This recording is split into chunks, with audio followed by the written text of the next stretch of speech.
반갑습니다. 방금 소개받은 이필용입니다. 앞에 발제하신 내용을 들어보니까 가슴 설레게 하고, 우리 지역 뭐 하고 있었지? 이런 자책감이 너무 크게 들어서 큰일 났습니다, 지금.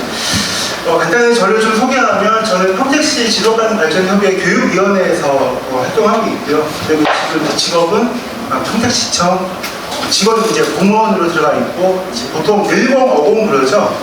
저는 이제 어쩌다 된 공무원입니다. 7년 정도, 7년째 지금 활동하고 있고, 제가 지도협에 처음 이제 참여했을 때 다들 질문하는 게 너 왜 그러는데? 뭐 하려고 여기 들어오냐 그러시더라고요. 제가 아니 어쨌든 지도가능 발전협의회도 민간 거버넌스 조직인데 거버넌스의 당사자로 있는 사람이 그 내용을 같이 좀 다루고 논의하면 좋지 않겠냐. 이 시선을 걷어내는데 굉장히 오래 걸렸고요. 지금도 회장님께서 저를 보면 저 이필용 쟤는 안 돼. 쟤는 공무원의 때가 아직도 묻어있네 이러면서 많이 얘기를 하십니다. 간단히 제 소개를 좀 하면 저는 서울시 사회적경제지원센터에서도 마을기업 지원 업무를 했었고요. 2017년도에는 경기도 따복공동체 지원센터에서 업무를 진행했었습니다. 지금 제가 이제 19년부터 이 업무를 하면서 느꼈던, 그리고 정말 지금 한번 질문 좀 드려볼게요. 지속협 활동하시는 분들이 여기 다 대부분이시겠죠? 우리 저기 선생님도 오랜만에. 네. 지속협의 위상에 대해서 이렇게 좀 조례나 이런 걸 찾아보시는 분들이 있을지 모르겠는데, 저는 협치지원기구, 협치기구라고 하면 무슨 협치회의 또는 위원회 이런 얘기를 많이 하지만, 저는 이 협치를 실제 현장에서 가장 치열하게 모색하고 운영한 단위는 지속가능 발전협의회라고 생각하거든요. 왜냐하면 조례상으로 평택 같은 경우에는 부시장님이 공동대표입니다.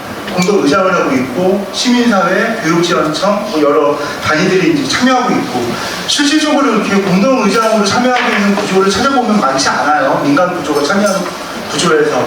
그런데 막상 그렇게 거버넌스 조직이자 민간 협의체가 작동하는 구조임에도 불구하고 자세히 보면 어떤 지역은 행정에 의해서 통제되거나 행정에 의해서 사라지거나 하는 그런 구조도 있고, 또 어떤 지역은 저는 진짜 원주 이야기 들으면서 항상 부럽게 생각하는 것 중에 하나가 원주 의료사회도 그렇지만은 공동체도 그렇고, 원주가 저렇게 열심히 하고 열심히 선도적인 역할을 하는 거 과연 모태가 뭘까라는 이야기를 좀 궁금하게 생각을 했고, 또 오늘 그 이야기를 다시 좀 나눠보겠습니다.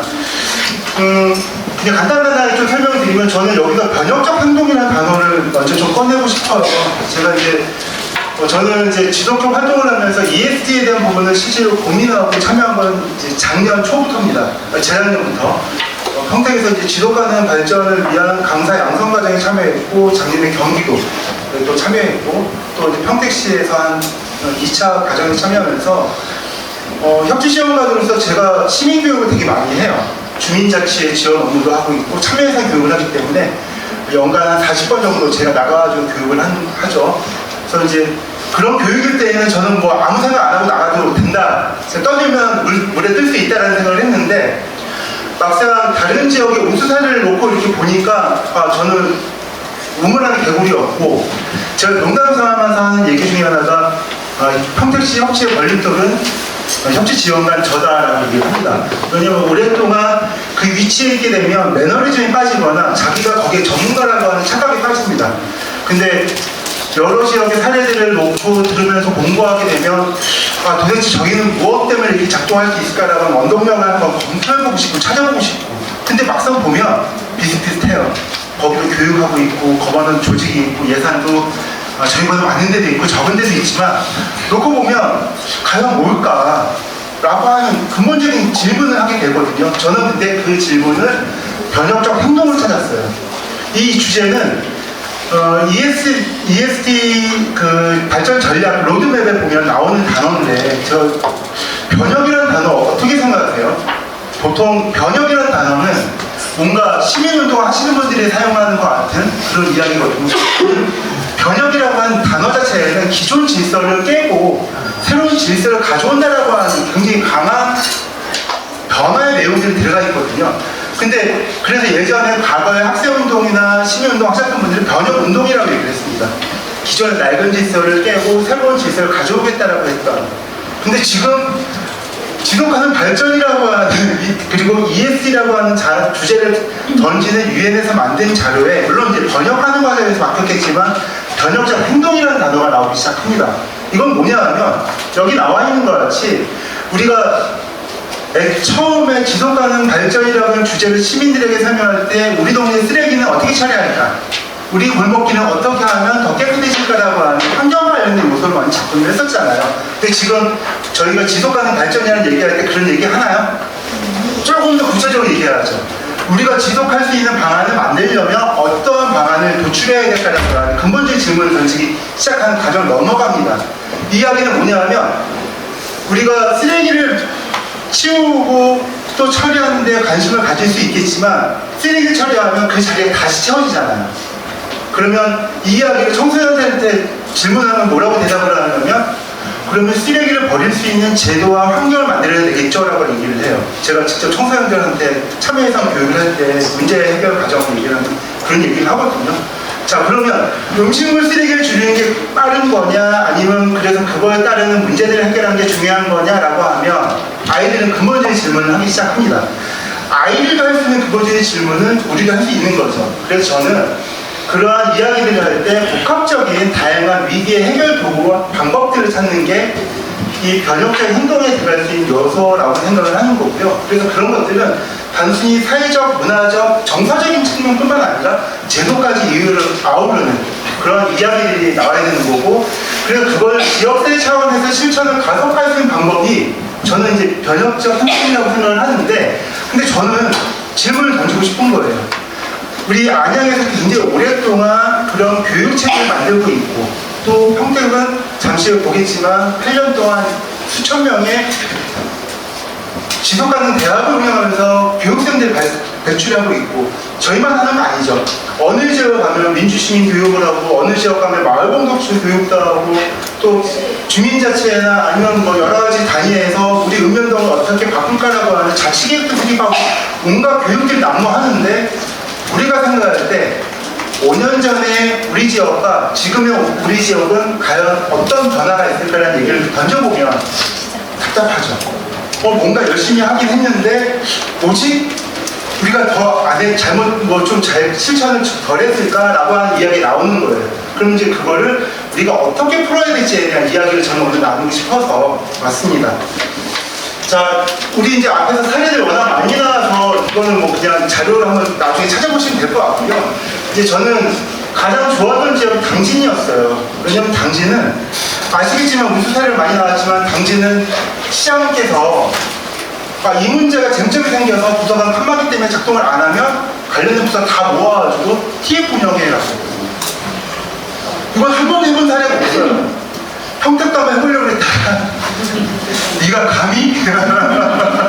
잘 안 되거든요. 근데 당신에서는 지금 현 시장님 말고 전 시장님께서 TF를 운영을 하면서 운영을 했던 거죠.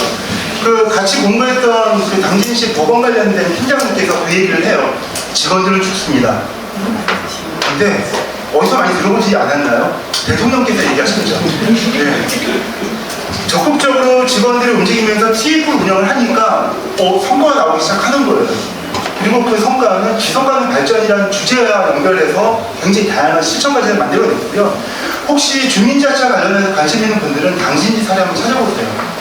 충청남도에서 하고 있는 온갖 종류의 우수 사례를 다 가져갑니다. 실제 지역사회에서 할 수 있는 아동 돌봄 사업들을 당진에서 이미 하고 있고요. 그것도 한 군데에서 하는 게 아닙니다. 면 단위에서도 하고 있고 몇 단위에서도 하고 있고요. 이거 저는 그걸 보면서 이 원동력은 거의 역사 출발하는 거 아닌가라는 질문을 던지거든요. 그래서 저는 그러한 시민주도가 이루어질 수 있게 해주는 거버넌스가 이미 작동하고 있다는 생각을 했고요. 평택 같은 경우에는 제가 뒤에서 이제 좀 말씀을 드리면 지속가능 대학, 발전 대학을 처음 했을 때 저는 되게 당황했어요. 제가 이제 2020년에 지속가능 발전 대학을 갔는데 우리 여기에 계신 분들은 지속가능 발전 대학을 얘기할 때, 아니 지속가능 발전이라는 얘기할 때 인류의 번영 이런 얘기 할 때 전혀 낯설지 않죠. 저는 인류의 번영 얘기 딱 듣는 순간 뭐지? 왜 이렇게 어려운 단어를 사용할까? 그리고 지속가능 발전 17개의 목표와 세부 과제들 얘기하는데 정서적으로 저는 접근이 잘 안 됐어요. 왜냐하면 우리 지역사회하고 연결이 전혀 안 되니까 이거 우리 지역에 있는 이야기들과 같이 엮어서 얘기하면 정말 편할 텐데 왜 그 얘기가 안 나오지? 이제 그 얘기는 뒤에서 말씀을 드리고, 근데 이 누군가는 선진적으로 고민을 했던 거고 누군가는 그거를 제도화시키려고 노력했던 거고, 시에서도 이 문제가 처음 이제 이 과정을 열겠다고 했을 때 저항이 좀 있었죠. 도대체 무슨 대학이냐, 이걸 한다고 해가지고 뭐가 달라질 건데 라고 하는 불편한 시선들이 밀고 존재했던 것 같아요. 그래서 처음에 16과목 처음에 시작할 때 16과목 시작을 했다고 해요. 그러니까 16수출을 내야 되는 거예요. 그래서 한 개 목표씩 다 돌아가면서 하고, 또 여기에는 우리가 알고 있는 지도과정과 관련된 전문가들도 오셔서 같이 이야기하고, 물론 시간은 2시간이기 때문에 제한적이잖아요. 예, 그러면 모자른 시간은 어디서? 뒷풀이에서 늦은 시간까지 같이 토론하고 대화하면서 이뤄냈던 거고요. 그래서 한 번의 교육과정을 안 되는 분들은 후속과정을 계속 들어옵니다. 예, 들어오고요.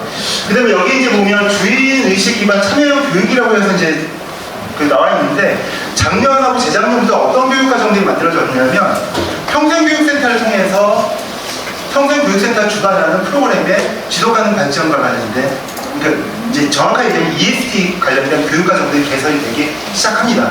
이게 되게 중요한 건데, 저희가 이렇게 모집하고 하잖아요. 필터. 근데 평생학습센터에 이렇게 올리잖아요. 이게 뭐지? 공신력이 있나? 네, 참여들이 굉장히 늘어나기 시작하고요. 작년 같은 경우에는 그래서 경기도 문화재단과 평택시 문화재단이 지원한 공모사업에 지도가능 관련된 내용을 이제 EST를 주제로 해서 올립니다. 그래서 굉장히 좀 참여자들이 체험형 교육을 통해 가지고 우리 지역에서 어떻게 할 수 있는지, 그러니까 어려운 이야기보다는 일상의 주제와 대화로 그 내용을 풀어나가기 시작했고요. 그 다음에 이제 그것들을 하기 위해서 평택대학교에서 이제 지금 오늘 총괄 자장하시는 이흥영 교수님을 비롯해서 아까 안양에서 부르신 이창원 교수님, 또 뭐 여러분들이 이런 주제들을 같이 묶어나가는 노력들을 계속 하고 있습니다. 그리고 저는 그냥 하나 사례를 그냥 잠깐 말씀드리면, 재작년 2번에 걸친 그 강사 양성 과정도 참여했고, 물론 저도 아까 말씀드렸지만 저는 민주시민 교육도 진행하고 주민자치와 관련한 자치계획 수립 관련된 교육도 하고 참여해서 교육도 할 때 지속가능 발전에 대한 주제를 대상으로 한 교육은 되게 쉽지 않더라고요. 그래서 최근에는 교육과정을 참여했던 12분들과 총 10번에 걸쳐서 심야 워크숍을 진행합니다. 평택형으로 한번 주제를 만들어보자.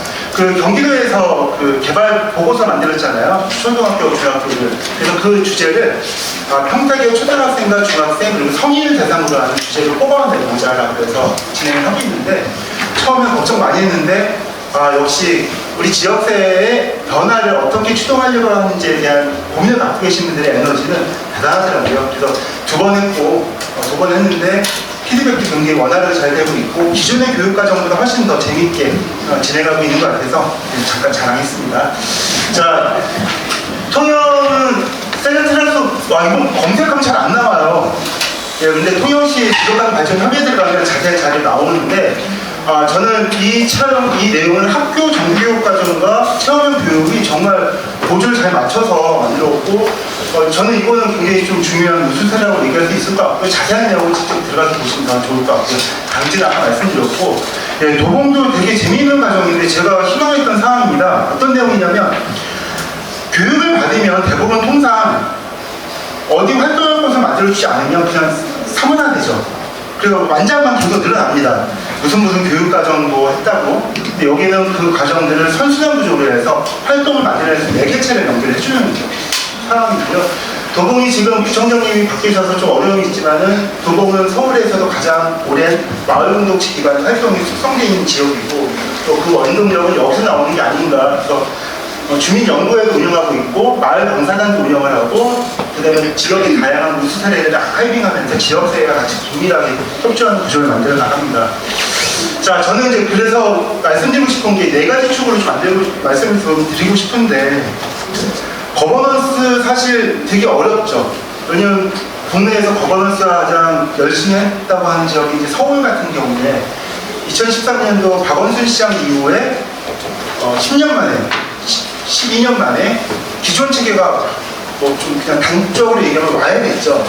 왜냐하면 법적지, 그러니까 조례가 있고 또 그걸 할 수 있도록 민주주의위원회도 만들어졌고 각 이제 구단위에도 협치회의가 운영이 되고 다 돌아가는데 그거를 그냥 완전히 없애는 거는 시장 한마디면 끝나더라고요.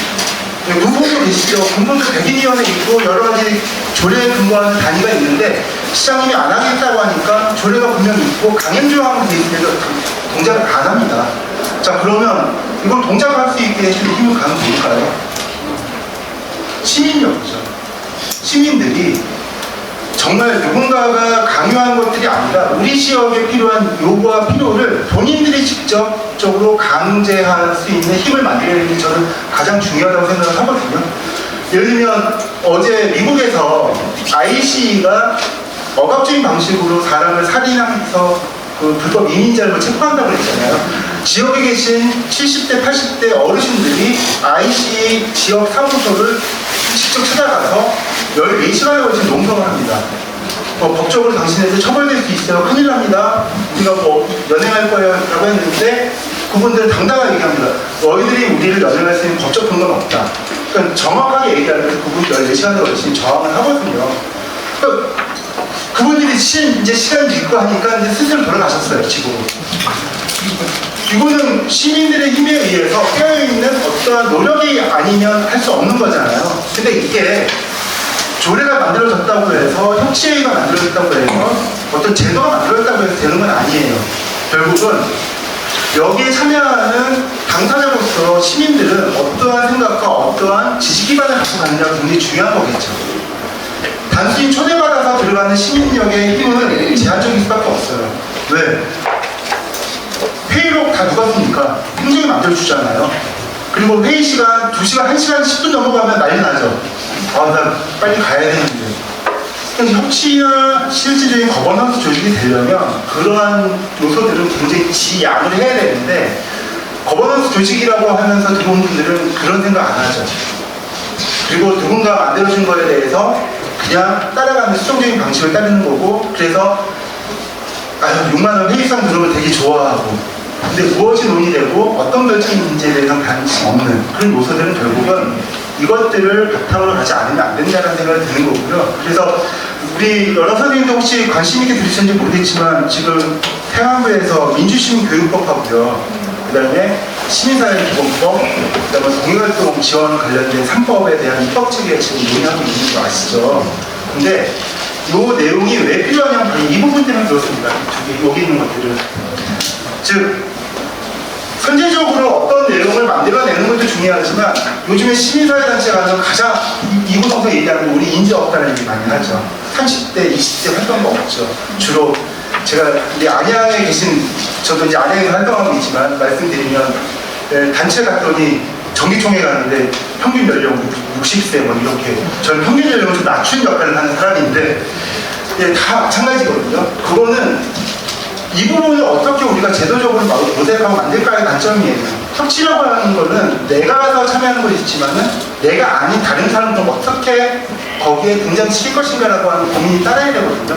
이거는 아까 나왔던 우리 여러 우리 회장님하고 위원장님 말씀하셨지만 로컬에서 그것들을 어떻게 선출시킬 것인가라고 하는 내용과도 연결되는 부분인데 저는 이 부분이 굉장히 중요하다고 생각하고요. 세 번째는 저희가 협치를 할 때 그들의 언어를 이해한다는 얘기를 하거든요. 똑같은 단어를 얘기하더라도요.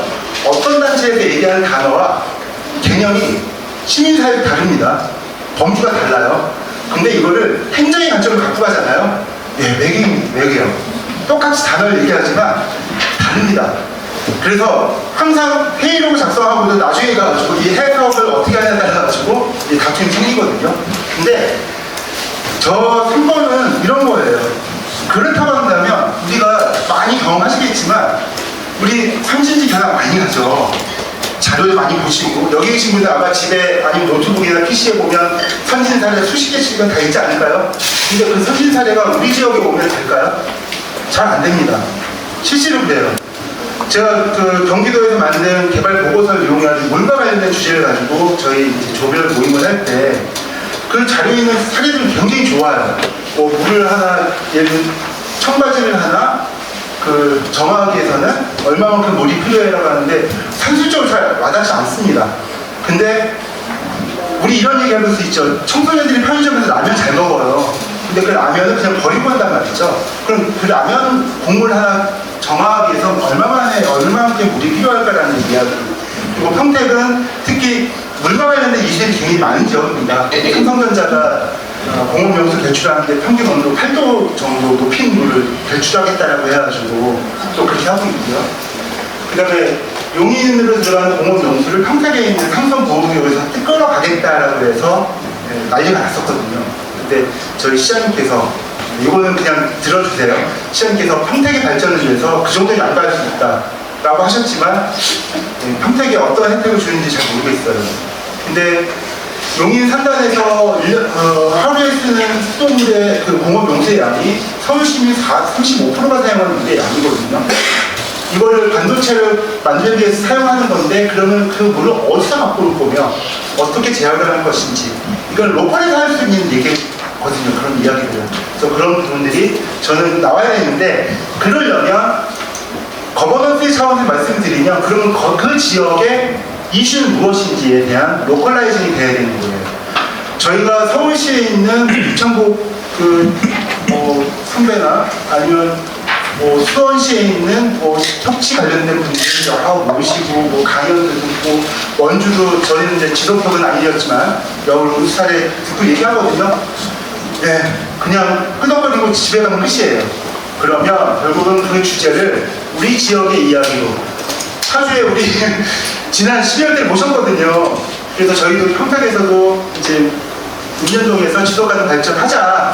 그래서 몇 분이 동의를 해주셨어요. 그래서 좋다 이렇게 했는데 네, 다시 하려고 하니까 되게 힘들어요. 무슨 일 있었지? 이런 얘기. 자, 그 다음에 이제 네 번째인데요. 저는 이 네 번째 주제는 가장 마지막에 얘기를 해야 될 것 같아요. 조례, 우리가 이제 시민사회 운동을 하시거나 지속적 활동하시는 분들 지속가능 발전위원회 구성해야 된다 막 열심히 얘기를 합니다. 저도 그 관심이 컸어요. 근데 막상 저게 지금 당장 핵심적인 요소입니까? 왜냐면 아까 말씀드렸죠. 조례가 있음에도 법이 있음에도 불구하고 안 하겠다 작정하면 힘을 못 쓰거든요. 조례에서 강행적으로 반드시 해야 한다라고 돼 있음에도 불구하고 예산 투자 아예 안 합니다. 있는 예산 뺏어가요. 공포에서 그 일이 있었잖아요. 그죠? 그런 상황이면 이건 어떻게 봐야 되지?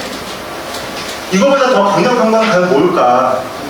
우리 지역사회에서 이거는 거버넌스 차원에서 봐야 되고요. 이거는 저희 목표 17번째에 있는 목표를 어떻게 실효적으로 볼 건가도 연결되는 건데 이거는 굉장히 어렵습니다만 민간 협치가 이루어졌던 광명시에서의 사례를 놓고 본다고 한다면 충분히 가능할 것 같아요.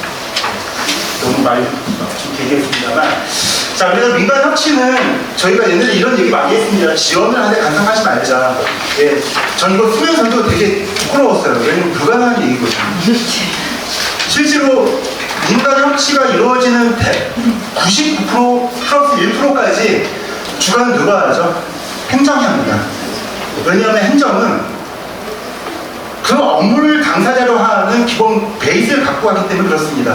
행정이 그 역할을 안 하겠다, 그럼 너희들이 해라고 하는 건 행정이 아니죠. 그렇다고 한다면 그 안에서 어떻게 권한을 확보할 것인가라고 하는 내용에 우리가 들어갈 수밖에 없는데 사실 이건 정답은 없어요. 아까 말씀드렸던 시민력이 얼마만큼 왕성하게 얼마만큼 구체적으로 그 지점들을 끄집어내느냐. 저한테 그런 얘기합니다. 제가 평택에서 하는 업무 중에 또 하나가 공론장 운영이에요. 공론장 운영할 때 혹자들은 야 30명 정도에서 30에서 50명 모이면 좋겠다라는 얘기를 하는데요. 요즘에 공론장 열 때 30명 모을 수 있나요? 죽음이에요.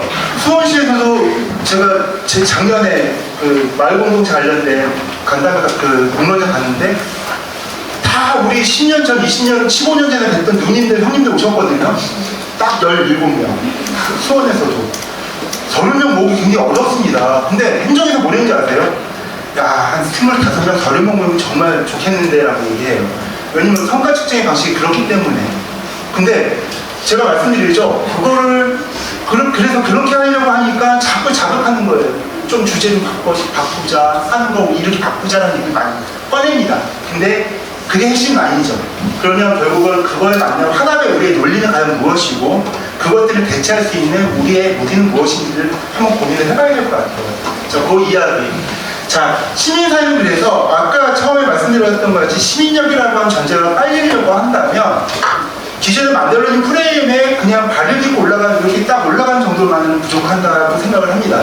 그래서 어떤 지역에서는 그래서 그런 시민사회 연대회의라고 하는 체계를 두기도 하지만 지속가능 발전 협의라고 하는 주제로 좀 국한해서 얘기를 하면 지금 있는 체계가 과연 그런 능력들을 담보할 수 있는가. 예를 들면 많은 지역에서 4개 위원회, 5개 위원회를 구성을 해서 운영을 하고 있죠. 한번 놓고 얘기를 해보면 정말 그 위원회 체계가 잘 동작을 하고 있을까? 네, 이거는 저희도 한번 고민을 해야 되는 거고 그렇게 되면 이 부분에 대한 이야기는 좀 풀릴 것 같아요. 자, 그 다음에 이제 마지막 하나가 이쪽인데요. 지속가능 발전 협의회를 지원할 수 있는 단위는 과연 무엇일까? 우리가 생각을 해봐야 되죠. 왜냐면 지속가능 발전 협의회가 중간 지원 조직의 역할도 하고 있고 사무국의 역할도 하고 있고 거기에 전문가 그룹도 포함되어 있는데 그럼 그 안에 요 단위만 있으면 중앙시 공부와 시민사회 좀 시민들과 마을과 여러 재단체들이 잘 가동될 수 있을까? 쉽지 않을 것 같아요. 그래서 여기에는 대학이나 아니면 전문 기관이나 또는 그걸 퍼실리테이팅 해주는 전문 그룹들 여기에는 아까 우리 안양시에서 활동하시는 우리 여러 강사 선생님들 또 파주에서 있었던 경험들 원주에 있던 그런 분들이 이쪽에서 서포트 그룹을 형성하는 것도 한 방법일 것 같아요. 제가 생각할 때는 저는 이제 그런 차원을 말씀드리고 그래서 현재 실천 과제라고 거창하게 얘기했지만 사실 이런 부분을 좀 얘기할 때 저는 좀 이제 행정에서 얘기할 때 가장 많이 쓰는 것 중에 하나가 단계적 도입, 시범사업 얘기 많이 합니다. 근데 협치, 거버넌스는요 시범사업을 되지는 않아요. 왜냐하면 저는 그런 얘기 하거든요. 한 번 망가지면서 10번 망가지는 것보다는 크게 한 번 망가지는 게 훨씬 더 시행착오를 줄일 수 있다. 왜? 한 번 하고 나서 내년에 가면 계속 보완될까요? 저희 협치하면서 그런 사례를 찾기 힘들었어요. 그래서 저는 그런 부분이 되려면 지금 평택 같은 경우에는 ESD 교육을 위해서 이제 교육지원청뿐만 아니라 경찰서, 그다음에 소방서 또는 이제 지역에 있는 경제단체들 이런 여러 단위들과도 같이 연대하는 방안을 계속하고 있거든요. 그게 되려면 결국은 그런 시 차원에서 이루어지는 거버넌스 체계들을 어떻게 전면할 수 있는지에 대한 세세한 계획들이 전제가 되어야 되지 않을까. 그리고 그것들을 중지하고 조정하는 기능이 필요합니다. 그러니까 지속협 차원의 지속협의 임원회의 가면 공동대표들 쭉 앉아있고 하지만 그것들을 실질적으로 사무국 단위에서 논의하고 하는 것도 있지만 TF 단위에서 논의해주는 구조도 필요하거든요. 아까 이제 제가 당진 시사에 얘기했던 것 같이 그래서 각 시민 행정만 칸막이 있는 거 아니죠. 시민사회 부서가 칸막이처럼 칸막이가 돼 있어요. 왜? 예전처럼 시민사회가 연대와 협력이라는 주제로 같이 움직였던 사례도 있지만은 경우에 따라서는 내 팔 자기가 흔드는 게 더 편하다라고 얘기하는 단위도 분명히 있습니다. 그렇다고 한다면 이들과 같이 어떻게 연대할지에 대한 조정에 있는 반드시 필요할 것 같고요. 그래서 지속협업에서 주관하기 되게 어려울 수도 있습니다. 왜냐면 지속협업은 민간 거버넌스 조직이 아니라고 이야기하는 단위도 있어요. 그렇다 한다면 지속협업이 좀 주도적으로 지역에서 ESD 또는 그 부분들을 전면화할 수 있는 논의 체계를 좀 더 유연하게, 그러니까 낮은 수준이든 좀 더 올리 있는 수준으로도 제안을 해서 좀 다양한 참여 주체들과 소통할 수 있는 체계를 두는 것도 필요할 것 같고요. 그래서 저희는 그 내용들이 이 악단이 2개가 된다고 한다면 조금은 더 전문적인 역량으로 선수단 구조, 아까 도봉에서 봤던 그런 사례들 또는 안양에서 봤던 그런 사례들이 현장에서 이루어질 수 있는 방안들을 만들면 어떨까 싶은 생각이 들고요. 그래서 제가 항상 얘기하는 것 중에 하나는 시민사회 활동을 어떻게 측정할 수 있죠라는 얘기 제일 많이 들었습니다. 제가 마을공동체 할 때도 그랬고 또 거버넌스를 할 때에도 어떤 분들은 아니 협치를 어떻게 성과로 지표로 만들어낼 수 있어. 사람의 갖고 있는 정상적인 성격인데 이야기 많이 하시죠, 그죠? 근데 저는 반대입니다. 특정 가능하지 않으면 그거는 활동이 아니다는 얘기 하고 싶어요. 특히 지속가능 발전 또는 ESG와 관련된 부분은요, 단순히 몇 명 참여했다의 문제 그런 정도의 측정 지표가 아니라 이거 만족했어요 그런 내용이 아닌 거예요. 정말 내가 이걸 통해 가지고 우리 지역 사회가 바뀔 수 있는지에 대한 신정적인 척도라도 만들 수 있다고 한다면 저는 그거 필요하다고 생각을 하거든요. 그래서 그런 부분들은 이거는 정성적 지표를 뒷받침해주는 척도로서 우리는 충분히 활용할 수 있습니다만, 이 정성지표, 그 지역사회가 뭐 100개, 1000개 만들자는 게 아니에요. 지역사회가 핵심적으로 요구하는 수준의 데이터를 어떻게 우리가 합의를 할 수 있을지, 합의의 과정에서 연대가 만들어지고 협력이 만들어지는 거잖아요. 저는 그게 여기서 만들어졌다고 생각하고, 결국은 그래서 이 ESG 교육은 밑에 나와 있지만은 참여자들의 행동을 변화시키는 거다. 그러니까 아까 변혁적 행동이라고 말씀드렸잖아요. 그럼 그게 참여한 사람들이 내가 이런 거 했으니까, 그래서 나는 교육받았으니까 나는 경력 한 줄 들어가는 거라고 하는 게 아니라, 정말 교육을 참여했던 분들, 또 강사들, 또 지역 그 참여하고 있는 여러 이해 당사자들이 같이 변화하고 촉진될 수 있는 그런 과정. 그래서 그 안에 들어가는 다양한 네트워크가 있을 겁니다. 예를 들면 우리가 알고 있는 지속가능 발전 협의회 안에도 보면 다양한 민간 단체들, 여러 단체들이 있잖아요. 그럼 이분들 회의하러 왔을 때 자기 얘기만 하는 게 아니라 공동 논의했던 주제들 자기 조직에 갖고 와서 풀어줘야죠. 이거 안 하거든요. 제가 그래서 맨날 얘기합니다. 협치회의 하거나 아니면 여러 거버넌스 체계 논의하러 오신 분들한테 얘기합니다. 선생님, 여기서 논의한 내용들을 본인이 돌아가서 그 단체로 반드시 활용해 주십시오. 그리고 그 논의를 다시 갖고 오셔야 됩니다라는 얘기를 합니다. 안 그러면요, 네트워크도 죽고요. 그 다음에 그 희망사항은 개인의 희망사항이 될 수밖에 없어요. 저는 이런 이야기 좀 드리고, 이제 많이 왔습니다. 그래서 단계별로는 제도를 만들고 예산을 만드는 기본적인 지역의 소셜 리소스를 투입하는 과정이 반드시 필요하겠죠. 우리가 이걸 뭔가 ESG가 활성화되거나 우리 지역이 뭔가 변화해야겠다라고 얘기를 하면 일단 저 자신을 갈아 넣을 준비는 해야 되겠죠. 그러니까 이제 그거 뒷에서 말씀드렸지만 그런 투입이 필요하고요. 그다음에 그 투입된 자원들이 어떻게 잘 섞이고 어떻게 잘 뒷범벅이 되고 어떻게 다툼이 생기고 어떻게 아웃풋을 만들어야지에 대한 이런 치고받는 이런 논의들이 만들어져야 되고, 그런 논의가 만들어지면 결국은 아웃풋이 나오겠죠. 긍정적 아웃풋, 부정적 아웃풋 다 측정 가능한 요소들이고, 그 다음에 다시 돌아와서 이 활리 체계가 동작을 할 겁니다. 그렇게 되면 마지막으로는 그게 소셜 임팩트가 되겠죠. 우리가 바꾸고자 하는 이 사회에 대한 이야기가 나올 것 같습니다. 네, 우리가 변혁이라고 하는 내용들은 내가 깃발 들었으니까 내가 이끌 거야 라고 하는 게 아니라 같이 연대하고 같이 소통하고 협력하는 구조, 협의하고 논의하는 구조에서 만들어지는 거고요. 결국 그게 다시 돌아와서 다시 투입이 되는 과정을 거쳐야 되는 것이고요. 그래서 저는 여기서 말씀드리는 건 이런 겁니다. 지속가능한 미래는 한 명의 영웅 또는 한 명의 활동가가 아니라 여기에 참여하고 있는 시민들이 연대해서 저는 시작된다고 생각을 하고요. 그래서 거버넌스는 바로 여기에 출발점으로 작동할 수 있지 않을까 감히 말씀드리면서 저희 이야기 마치겠습니다. 감사합니다.